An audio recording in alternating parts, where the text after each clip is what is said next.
Bisobanure neza, wari uzi ko Perezida Paul Kagame ari mu baperezida isi yagize bagiye basimbuka urupfu inshuro nyinshi?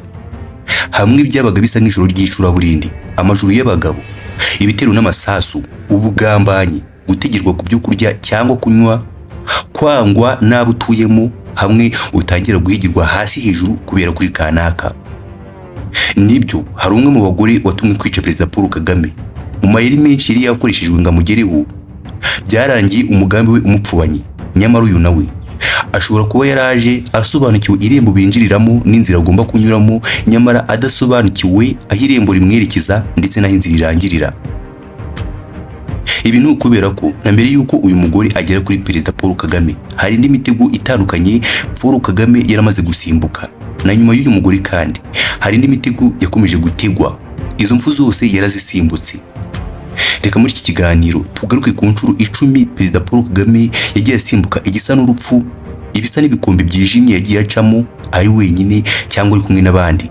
Turasoreza ku nshuro yo mu myaka ya vuba aha rwose, ubwo hageragezwaga gutegwa undi mutego umurangize bikarangira nawe usimbutse.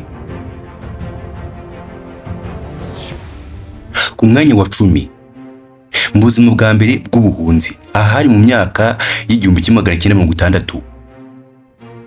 Mu mwaka w'1961 umuryango wa Perezida Paul Kagame wahungiye mu gihugu cya Uganda bitewe n'ihohoterwa rishingiye ku moko ryakorerwaga ubwoko bw'abatutsi nyuma y'impinduramatwara y'abahutu yari imaze gukuraho ingoma y'abatutsi. Mu gihugu cya Uganda ubuzima bwari bushaririye nk'impunzi, aho impunzi zakusanyirizwaga mu nkambi. Ibi rero byari bibi cyane kubera ko aha niho indwara nka kolera ndetse na malaria zabashaga gukwirakwira mu mbaga y'abantu benshi mu gihe gito. Izi nkambi kandi nazo nizari zorohewe n'ibitero byaturukaga hirya no hino ndetse n'interahamwe z'abanyarwanda. Kagame rero wari ukiri umwana icyo gihe yahuye n'ibyo bibazo by'urwayi, inzara ndetse yewe n'ihohoterwa byashoboraga kumwambura ubuzima. Gusa nyine siko byagenze, yabayeho kandi abasha kubaho muri ibyo bihe bishaririye. Ku mwanya wa 9 turacyari mu gihugu cya Uganda. Turavuga ku buhunzi n'ibitero muri iki gihugu. Ubwo we n'umuryango we ndetse n'izindi mpunzi baraho mu gihugu cya Uganda banyuze mu bikarishye bitewe na politiki iki gihugu. Kudeta ya Idi Amin mu mwaka w'1971 yazanye igihe cy'ubutegetsi bw'igitugu ndetse n'ihohoterwa ryari rigamije gutsemba agatsiko runaka ahari muri mpunzi zari muri icyo gihugu. Kagame yagiye cika abasirikare ba Idi Amin babaga bashaka kubapakira mu modoka zitwara imfungwa aho babaga babasanze aho impunzi zikambitse. Ibyo bihe biri mu byagize uruhare rukomeye mu kugira umutima n'umuhate byo guhangana no kurwanya ikandamizwa ndetse n'akarengane kuri Paul Kagame. Umwanya wa 8 noneho mu myaka y'1980 udutero ushuma hamwe na NRA, National Resistance Army. Kagame yaje kwinjira mu gisirikare cya Yoweri Museveni cyitwa NRA hari mu mpera z'imyaka y'1970. Aha rero ni naho yanarwanye mu ntambara yiswe Bush War, intambara y'igihuru. Iyi yari intambara yari igamije gukuraho ubutegetsi bukandamiza cyangwa se ingoma y'igitugu ya Milton Obote. Nk'umusirikare wari ukiri muto mu myaka, Kagame yagiye ajya muri za operasiyo zirimo ibyago byinshi byo kubura ubuzima, mu gutega za ambushi, operasiyo zo gutega ibisasu n'ibyitwa direct combat, imirwano y'imbonankubone. Hari imwe muri misiyo ikomeye cyane yabayeho aho inkambi ingabo za NRA zari zikambitsemo yagabweho igitero gitunguranye. Ni igitero cyasize benshi muri bagenzi be bahaburiye ubuzima, nyamara Kagame naho yararokotse. Nk'umukomando, Kagame yagiye akuruza inda, babyita gukuroringa mu ndimi za gisirikare cyangwa se crawling ururimi rw'icyongereza, aho yabashije guca mu bihuru akuruza inda nyine mu gihe hejuru ye umuriro uri wabaye umuriro, amasasa ari yose. Nyamara nyine ariko yabayeho, aha nawo yararusimbutse. Ku mwanya wa 7 niho tugeze. Ibitero bya ambushi byambukiranyaga umupaka. Mu kugaba igitero kwa RPF bava muri Uganda binjira mu Rwanda, Kagame yayoboye ingabo muri operasiyo zo ku mupaka. Hari kimwe mu bitero bya ambushi cyagabwe na guverinoma ya Habyarimana cyari kimuhitanye. Mu Kinyarwanda tuvuga ko Imana kinza akaboko. konvoyi ya RPF yaratatswe iraswaho igisasu ndetse n'imbunda zizwi nka machine gun, ariko Kagame wari warahawe imyitozo ihambaye ya gisirikare yabashije kuyobora ingabo ze azicisha muri uwo muriro.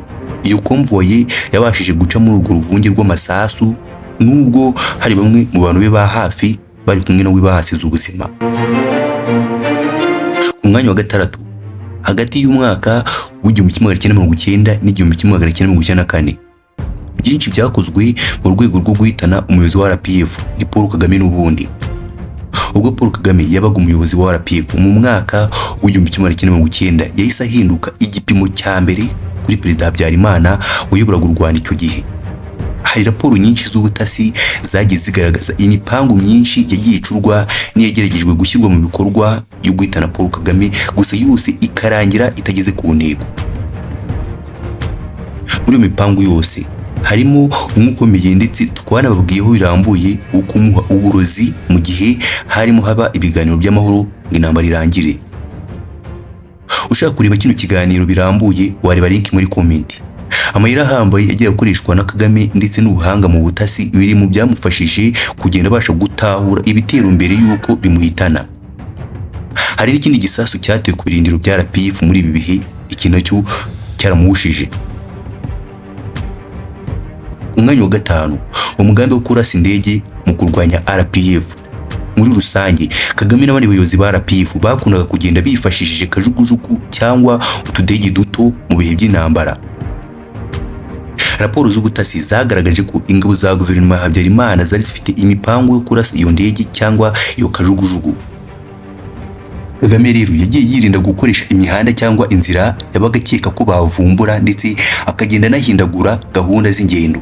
Urugero, niba bivuze ko arahaguruka saa 8 agahaguruka saa 5 cyangwa saa 10, byose byabaga ari ukwirinda ko hari kimwe muri ibyo bitero gishobora kumugeraho.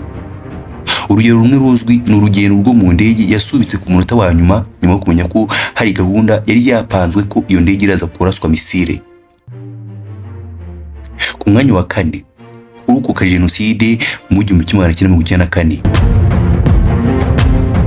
Ahari benshi ingingo ntibajya bayitekerezaho cyangwa ngo bayihe agaciro, gusa icyo wamenya Paul Kagame nawe ni umwe mu barokotse jenoside. Ibi byari bihe bikomeye cyane kuri Paul Kagame ndetse na RPF muri rusange.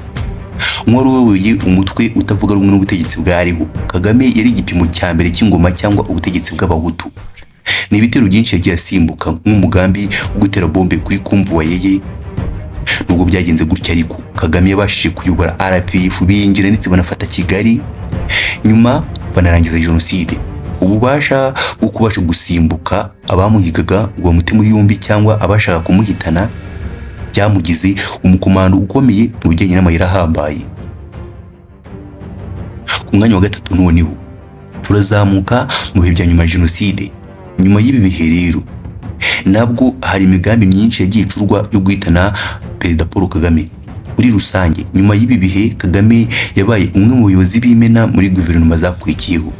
Ubuyobozi bwe rero bwakomeje gukorwa mu nkokora n'abahoze muri guverinoma ya Habyarimana ndetse n'abofisiye bari bagifite imyumvire ishingiye kuri guverinoma ya mbere.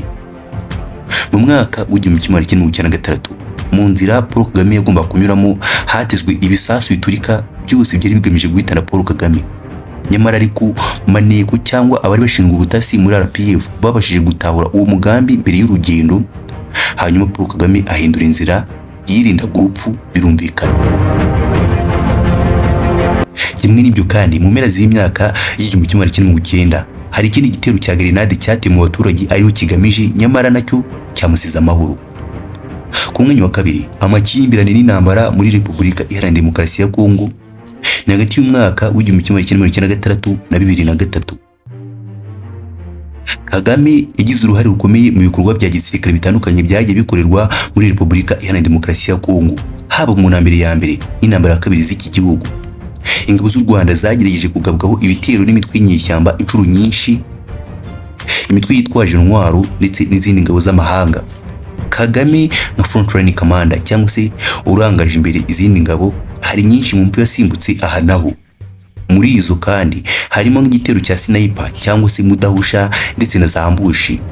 Amayeri yihariye kuri Paul Kagame ari mu byatumye abasha kugera ku ntsinzi ndetse no kubasha kurukuka. nkomeza kugushimira wowe tukiri kumwe, nkomeza kukwibutsa gukora like kuri video, subscribe, share, kandi igitekerezo cyawe nacyo ni ingenzi cyane.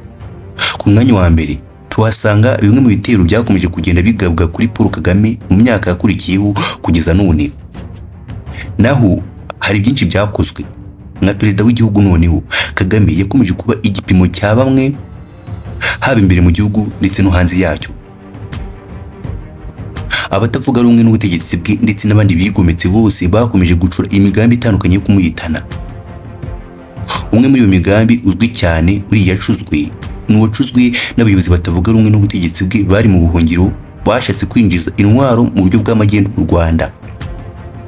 Abashinzwe ubutasi bw'u Rwanda bitambitse muri uyu mugambi kubw'umutekano w'umukuru w'igihugu.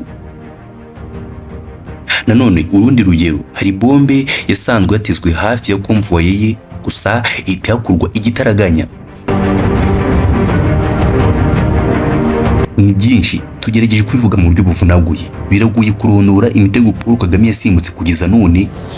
Byose bigaragaza ubuhanga n'ubuhangange mu bijyanye n'ubutasi, guhangana n'ibitero ndetse no gutuza mu bihe by'imivurungano.